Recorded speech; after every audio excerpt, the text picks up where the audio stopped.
डबियरपुरा 2 quintal बासी गोश्त जब्त, एक शख्स गिरफ्तार। हैदराबाद पुलिस ने हैदराबाद पुराने शहर के इलाके डबियरपुरा में एक जगह पर छापा मारकर 2 क्विंटल बासी और खराब ओजरी जानवरों के आज़ा जब्त कर लिए, जिनकी मालियत 1.50 लाख रुपए बताई जा रही है।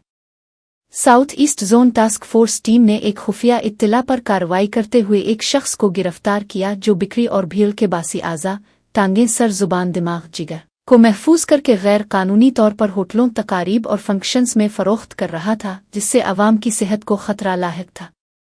जब्त शुदा अशिया में बकरे के टांगें, सर, जुबान, दिमाग और जिगर शामिल है।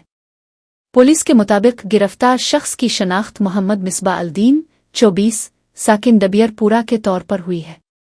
मजीद कानूनी कार्रवाई जारी है।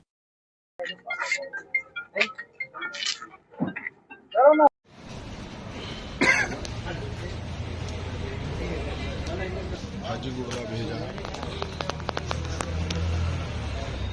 और खाओ भाजी गुड़दा। तुम लोग खिला रहे हैं ना शहरी में।